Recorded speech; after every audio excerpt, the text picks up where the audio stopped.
जगत में प्रत्येक व्यक्ति को किसी ना किसी प्रकार की निर्बलता अवश्य होती है। जैसे कोई बहुत तेजी से दौड़ नहीं पाता तो कोई अधिक भार नहीं उठा पाता, कोई असाध्य रोग से पीड़ित रहता है तो कोई पढ़े हुए पाठों को स्मरण में नहीं रख पाता। ऐसे अनेकों उदाहरण और भी हैं।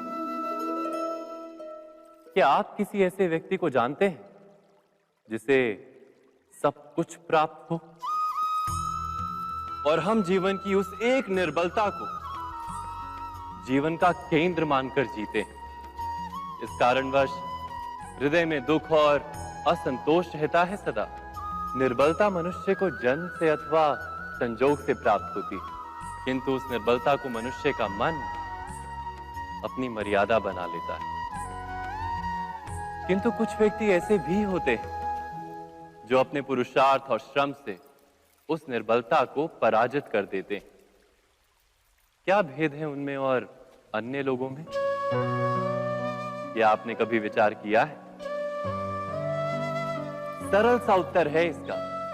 जो व्यक्ति निर्बलता से पराजित नहीं होता, जो पुरुषार्थ करने का साहस रखता है हृदय में, वो निर्बलता को पार कर जाता है। अर्थात निर्बलता अवश्य ईश्वर देता है, किंतु मर्यादा मनुष्य का मन ही निर्मित करता है। स्वयं विचार कीजिए।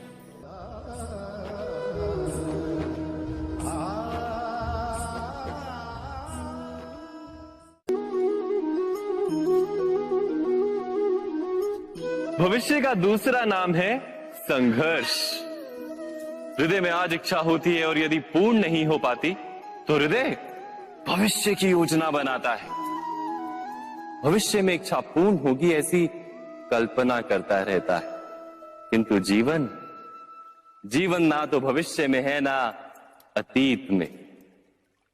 जीवन तो इस क्षण का नाम है, अर्थात इस क्षण का अनुभव ही जीवन का अनुभव। पर हम ये जानते हुए भी इतना सा सत्य समझ नहीं पाते। या तो हम बीते हुए समय के स्मरणों को घेर कर बैठे रहते, या फिर आने वाले समय के लिए हम योजनाएं बनाते रहते हैं और जीवन जीवन बीत जाता है। एक सत्य यदि हम हृदय में उतार लें कि ना हम भविष्य देख सकते हैं, ना ही भविष्य निर्मित कर सकते हैं, हम तो केवल धैर्य और साहस के साथ भविष्य को आलिंगन दे सकते हैं, स्वागत कर सकते हैं भविष्य का। तो क्या जीवन का हर पल जीवन से नहीं भर जाएगा? स्वयं विचार कीजिए।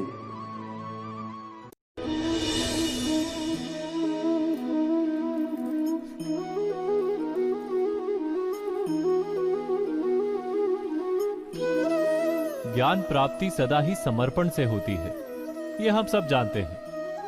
किंतु समर्पण का वास्तविक महत्व क्या है? क्या हमने कभी विचार किया? मनुष्य का मन सदा ही ज्ञान प्राप्ति में विभिन्न बाधाओं को उत्पन्न करता है। कभी किसी अन्य विद्यार्थी से ईर्ष्या हो जाती है, कभी पढ़ाए हुए पाठों पर संदेह जन्मता है और कभी गुरु द्वारा दिया गया दंड मन को अहंकार से भर देता है। नहीं, क्या ऐसा नहीं होता? न जाने कैसे कैसे विचार मन को भटकाते हैं और मन की इसी अयोग्य स्थिति के कारण हम ज्ञान प्राप्त नहीं कर पाते। मन की योग्य स्थिति केवल समर्पण से निर्मित होती है। समर्पण मनुष्य के अहंकार का नाश करता है। ईर्ष्या, महत्वाकांक्षा आदि भावनाओं को दूर कर हृदय को शांत करता है और मन को एकाग्र करता है। वास्तव में ईश्वर की सृष्टि में ना ज्ञान की मर्यादा है, ना ज्ञानियों की। गुरु दत्तात्रेय ने तो गाय और श्वान से भी ज्ञान प्राप्त कर लिया था। अर्थात विषय ब्रह्म ज्ञान का हो या जीवन के ज्ञान का या गुरुकुल में प्राप्त होने वाले ज्ञान का, उसकी प्राप्ति के लिए गुरु से अधिक महत्व है उस गुरु के प्रति हमारा समर्पण। क्या यह सत्य नहीं?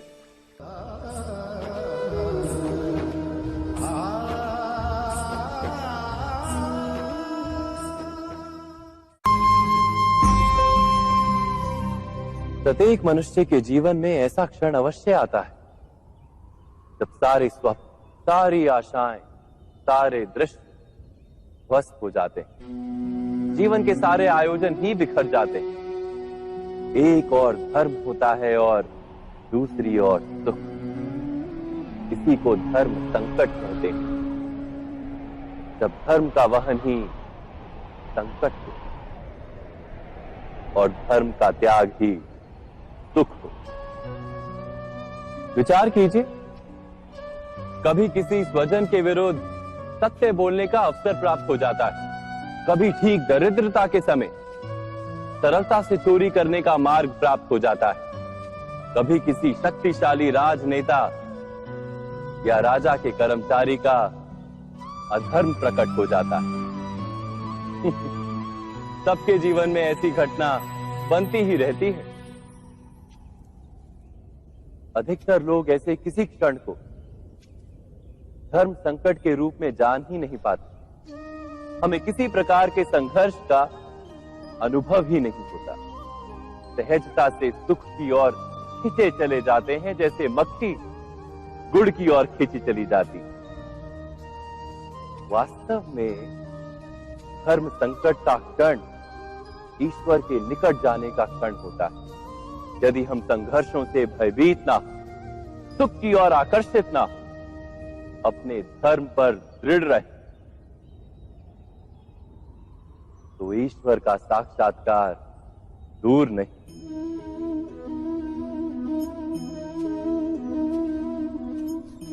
पवन से युद्ध करने वाला पत्ता यदि पेड़ से गिरता है तो भी आकाश की ओर उठता है। पवन से झुकने वाली घास वहीं भूमि पर रह जाती है। अर्थात धर्म संकट से यदि हम संकट को ही टाल दें तो सुख तो मिलता है, जीवन बढ़ता है, किंतु क्या चरित्र नहीं टूटता? क्या आत्मा दरिद्र नहीं हो जाती? क्या ईश्वर से अंतर नहीं हो जाता? स्वयं विचार कीजिए। दो व्यक्ति जब निकट आते हैं तो एक दूसरे के लिए सीमाएं और मर्यादाएं निर्मित करने का प्रयत्न अवश्य करते हैं। हम यदि सारे संबंधों पर विचार करें तो देखेंगे कि इन सारे संबंधों का आधार यही सीमाएं हैं जो हम दूसरों के लिए निर्मित करते हैं। और यदि अनजाने में भी कोई अन्य व्यक्ति इन सीमाओं को तोड़ता है तो उसी क्षण हमारा हृदय क्रोध से भर जाता है। इन सीमाओं का वास्तविक रूप क्या है? क्या हमने कभी विचार किया? सीमाओं के द्वारा हम दूसरे व्यक्ति को निर्णय करने की अनुमति नहीं देते। अपना निर्णय उस व्यक्ति पर थोपते हैं, अर्थात किसी की स्वतंत्रता का अस्वीकार करते हैं। और जब स्वतंत्रता का अस्वीकार किया जाता है तो उसका हृदय दुख से भर जाता है। और जब वो सीमाओं को तोड़ता है तो हमारा हृदय क्रोध से भर जाता है। क्या ऐसा नहीं होता?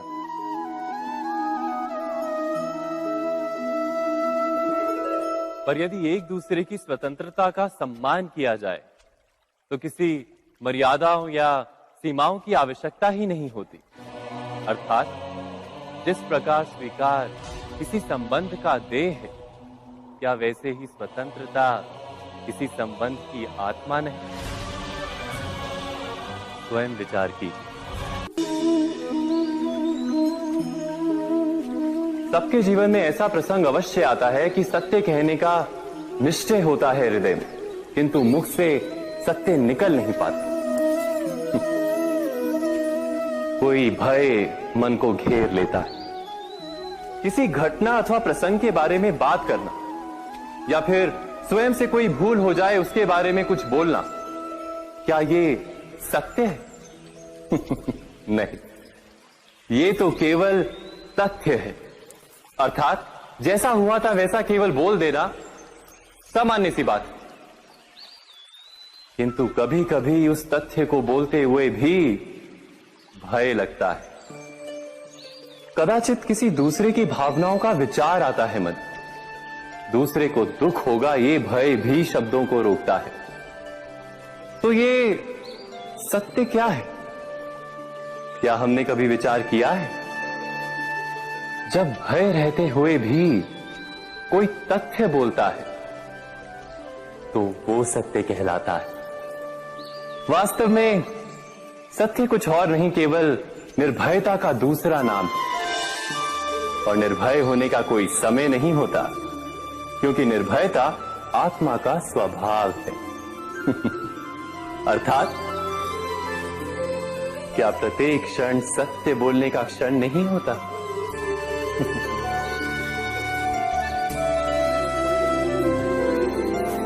स्वयं विचार कीजिए।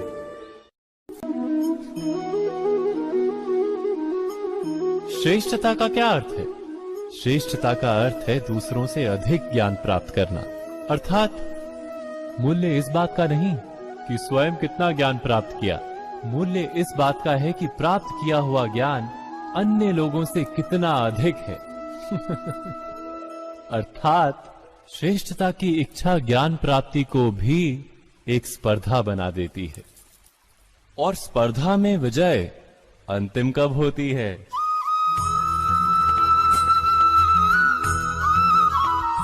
कुछ समय के लिए तो श्रेष्ठ बना जा सकता है, किंतु सदा के लिए कोई श्रेष्ठ नहीं रह पाता। फिर वही असंतोष, पीड़ा और संघर्ष जन्म लेता है।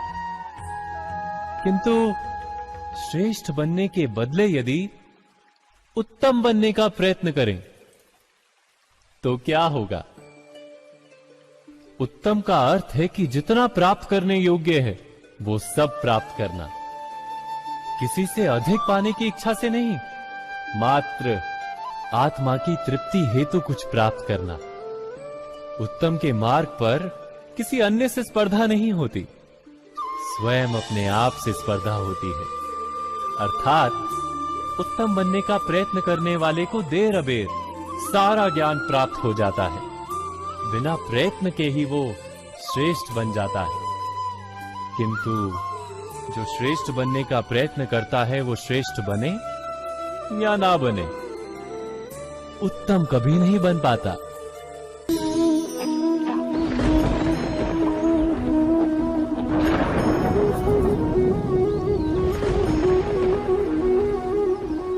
सपनों और पूर्वाभासों के आधार पर हम भविष्य के सुख दुख की कल्पना करते हैं। भविष्य के दुख का कारण दूर करने के लिए हम आज योजना बनाते हैं।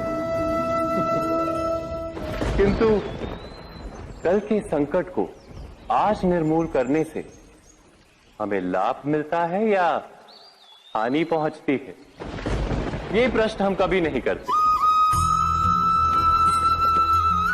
सत्य तो ये है कि संकट और उसका निवारण साथ जनते हैं, व्यक्ति के लिए भी और सृष्टि के लिए भी। नहीं, आप अपने भूतकाल का स्मरण कीजिए, इतिहास को देखिए। आप तुरंत ही ये जान पाएंगे कि जब जब संकट आता है तब तब उसका निवारण करने वाली शक्ति भी जन्म लेती है। यही तो जगत का चलन है। वस्तुतः संकट ही शक्ति के जन्म का कारण है। प्रत्येक व्यक्ति जब संकट से निकलता है तो एक पद आगे बढ़ा होता है, अधिक चमकता है, आत्मविश्वास से अधिक भरा होता है, न केवल अपने लिए अपितु विश्व के लिए भी। क्या ये सत्य नहीं? वास्तव में संकट का जन्म है एक अवसर का जन्म, अपने आप को बदलने का अवसर, अपने विचारों को ऊंचाई पर करने का अवसर, अपनी आत्मा को बलवान और ज्ञान मंडित बनाने का अवसर। जो ये कर पाता है उसे कोई संकट नहीं होता, किंतु जो ये नहीं कर पाता वो तो स्वयं एक संकट है विश्व के लिए। विचार कीजिए।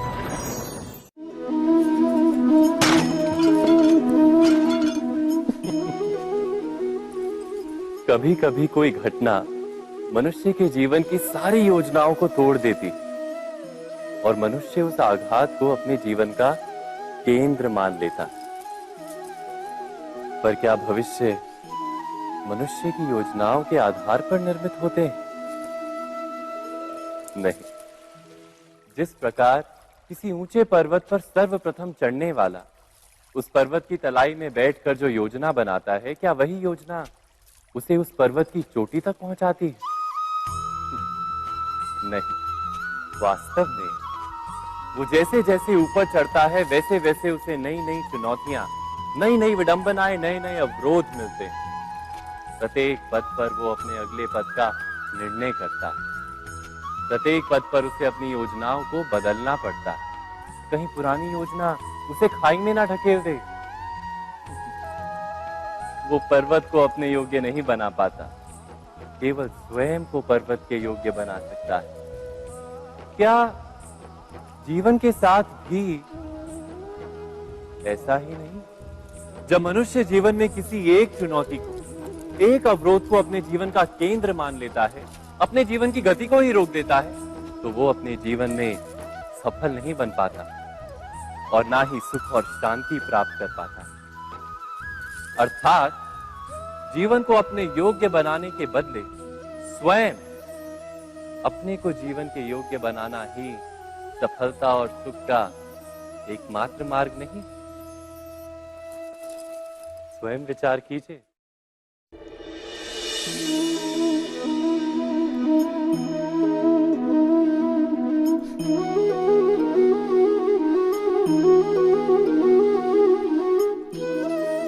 जीवन का हर क्षण निर्णय का क्षण होता है। प्रत्येक पद पर दूसरे पद के विषय में कोई निर्णय करना ही पड़ता है और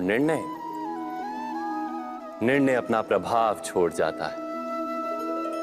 आज किए गए निर्णय भविष्य में सुख अथवा दुख निर्मित करते हैं, ना केवल अपने लिए, अपने परिवार के लिए भी, आने वाली पीढ़ियों के लिए भी।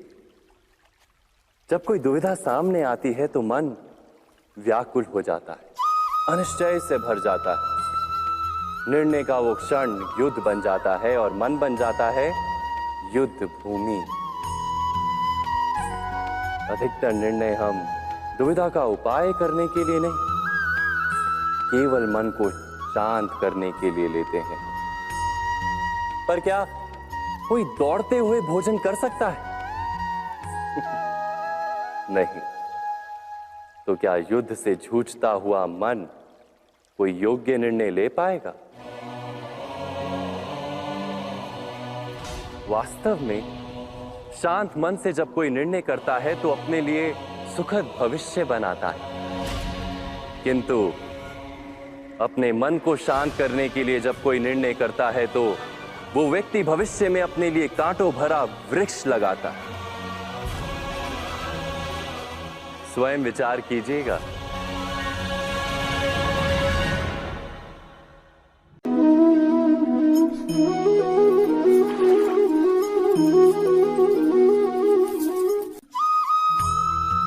जीवन में आने वाले संघर्षों के लिए जब मनुष्य स्वयं को योग्य नहीं मानता, जब उसे अपने ही बल पर विश्वास नहीं रहता, तब वो सद्गुणों को त्याग कर दुर्गुणों को अपनाता है। वस्तुतः मनुष्य के जीवन में दुर्जनता जन्म ही तब लेती है जब उसके अंतर में आत्मविश्वास नहीं होता। आत्मविश्वास ही अच्छाई को धारण करता है। ये आत्मविश्वास है क्या?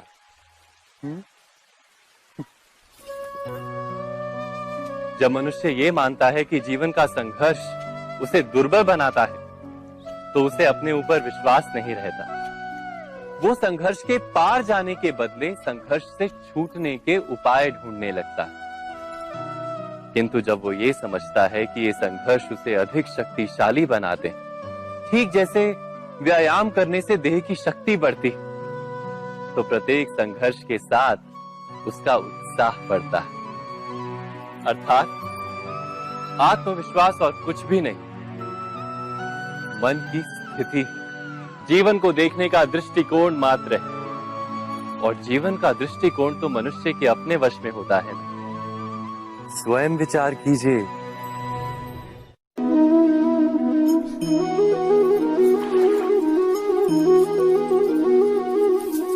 पिता सदा ही अपने संतान के सुख की कामना करते हैं, उनके भविष्य की चिंता करते रहते हैं। इसी कारणवश सदा ही अपने संतानों के भविष्य का मार्ग स्वयं निश्चित करने का प्रयत्न करते रहते हैं।